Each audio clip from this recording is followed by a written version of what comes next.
मृत्यु के देवता यमराज और ऋषि कुमार नचिकेता का संवाद। ये कठोपनिषद की बहुत ही प्रसिद्ध, ज्ञानवर्धक और प्रेरणादायक कथा है। एक बार नचिकेता के पिता ऋषि उद्दालक, जो महर्षि बादशिर्वा के पुत्र थे, यानी ऋषि कुमार नचिकेता के बादशिर्वा दादाजी थे। नचिकेता के पिता ऋषि उद्दालक ने विश्वजीत नामक एक महान यज्ञ किया था, जिसमें उन्होंने अपनी सारी संपत्ति दान करने का संकल्प ले लिया था। उस यज्ञ में उन्होंने ऋषियों, महर्षियों और ऋत्विज ब्राह्मणों के लिए गौओं का दान दिया। उस दान में उन्होंने उन गायों को भी दे दिया जो गायें अयोग्य थीं। ना देने योग्य गौ के दान से दाता का उल्टे अमंगल होता है। इस विचार से सात्विक बुद्धि संपन्न ऋषि कुमार नचिकेता अधीर हो उठे। उन्होंने अपने पिता ऋषि उद्दालक से कहा, जो विश्वजीत नामक महान यज्ञ के अनुष्ठान में अपनी सारी संपत्ति दान कर चुके थे, किंतु ऋषि ऋत्विज और ब्राह्मण सदस्यों की दक्षिणा में अच्छी बुरी सभी गौएं दी जा रही थीं। पिता के मंगल की रक्षा के लिए अपने अनिष्ट की आशंका होते हुए भी नचिकेता ने विनयपूर्वक अपने पिताश्री से कहा, पिताजी, मैं भी आपका धन हूं, मुझे किसे दे रहे हैं? ऋषि उद्दालक ने कोई उत्तर नहीं दिया। नचिकेता ने पुनः वही प्रश्न किया, पर ऋषि उद्दालक टाल गए। पिताजी, आप मुझे किसे दे रहे हैं? तीसरी बार पूछने पर उद्दालक को क्रोध आ गया। चिढ़कर उन्होंने कहा, मैं तुम्हें मृत्यु को देता हूं। नचिकेता विचलित नहीं हुए। परिणाम के लिए वे पहले से ही प्रस्तुत थे।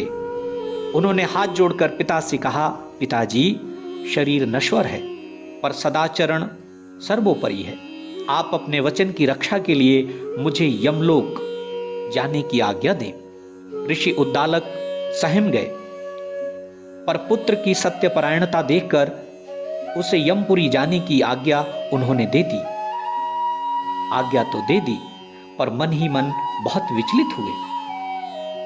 नचिकेता ने पिता के चरणों में सभक्ति प्रणाम किया और वे यमराज की पुरी के लिए चल दिए। वहां पहुंचकर उन्हें यह सूचना मिली कि यमराज वहां नहीं है। ऋषि कुमार नचिकेता यमराज के इंतजार में 3 दिन तक वहां भूखे और प्यासे बैठे रहे। यमराज के इंतजार में उन्होंने 3 दिन उपवास किया। जैसे ही यमराज वहां पहुंचे और ऋषि कुमार को देखते ही यमराज कांप उठे।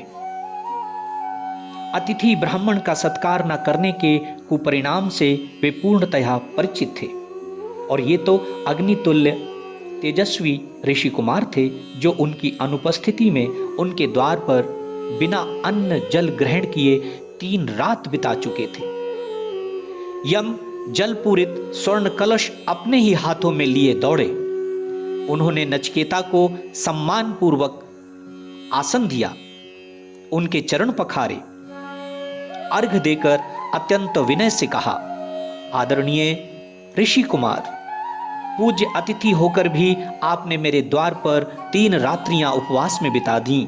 ये मेरा अपराध है। आप प्रत्येक रात्रि के लिए एक एक वर मुझसे मांग लें। मृत्युदेव, मेरे पिता मेरे प्रति शांत संकल्प, प्रसन्न चित्त और क्रोध रहित हो जाएं, और जब मैं आपके यहाँ से लौटकर अपने घर जाऊं, तब वे मुझे पहचान कर प्रेम पूर्वक बातचीत करें। पितृभक्त बालक ने प्रथम वर मांगा। तथास्तु, यमराज ने कहा। अब ऋषि कुमार नचिकेता ने दूसरा वर मांगा। हे मृत्युदेव, स्वर्ग के साधनभूत अग्नि को आप भली भांति जानते हैं।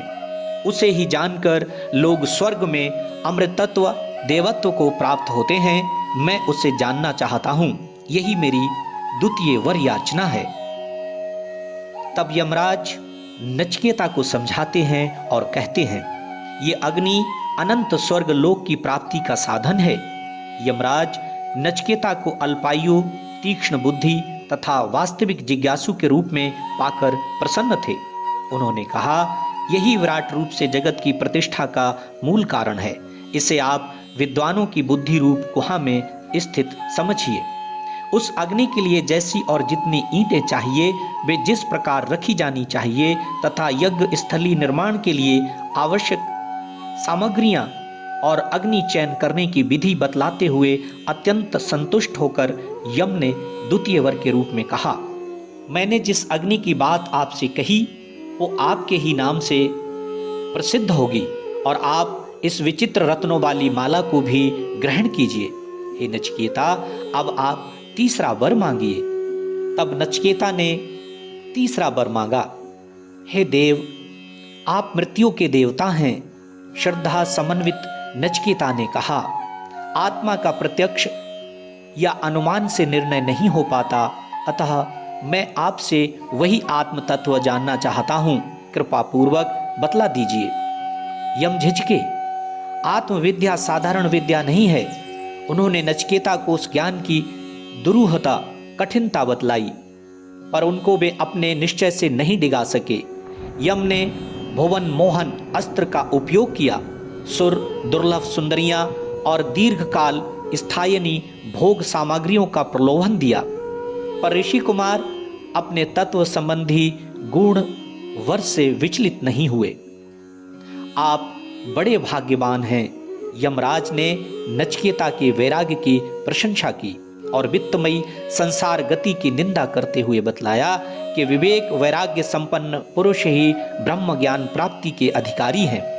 श्रेय, प्रेय और विद्या अविद्या के स्वरूप का यम ने पूरा वर्णन करते हुए कहा, आप श्रेय चाहते हैं तथा विद्या के अधिकारी हैं।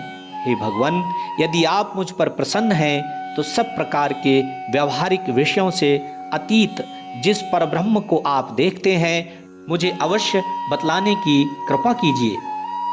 आत्मा चेतन है, वो ना जन्मता है ना मरता है, ना ये किसी से उत्पन्न हुआ है और ना कोई दूसरा ही इससे उत्पन्न हुआ है। नचिकेता की जिज्ञासा देखकर यम अत्यंत प्रसन्न हो गए थे। उन्होंने आत्मा के स्वरूप को विस्तार पूर्वक समझाया। वो अजन्मा है, नित्य है, शाश्वत है, सनातन है, शरीर के नाश होने पर भी बना रहता है। वो सूक्ष्म से सूक्ष्म और महान से भी महान है। वो समस्त अनित्य शरीर में रहते हुए भी शरीर रहित है। समस्त अस्थिर पदार्थों में व्याप्त होते हुए भी सदा स्थिर है। वो कण कण में व्याप्त है।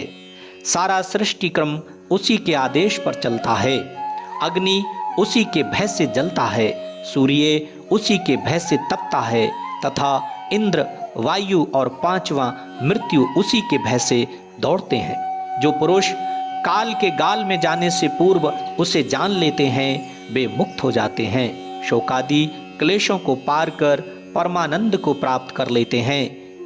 यमराज ने कहा, वो ना तो वेद के प्रवचन से प्राप्त होता है, ना विशाल बुद्धि से मिलता है और ना केवल जन्म भर शास्त्रों के श्रवण से ही मिलता है। वो उन्हीं को प्राप्त होता है कि वो तत्व उन्हीं को प्राप्त होता है जिनकी वासनाएं शांत हो चुकी हैं, कामनाएं मिट गई हैं या पूर्ण हो चुकी हैं, जिनके पवित्र अंतःकरण को मलिनता की छाया भी स्पर्श नहीं कर पाती तथा जो उसे पाने के लिए अत्यंत व्याकुल हो जाते हैं। कुमार नचिकेता जब अपने पिता के आश्रम में वापस लौटे तो उन्होंने देखा कि वृद्ध तपस्वियों का समुदाय उनके स्वागतार्थ खड़ा है। इस कथा से प्रेरणा लेकर हम और आप सभी उस परम तत्व को जानने का प्रयास करें और अपने जीवन का परम लक्ष्य मोक्ष की प्राप्ति का साधन करें। जय श्री राम।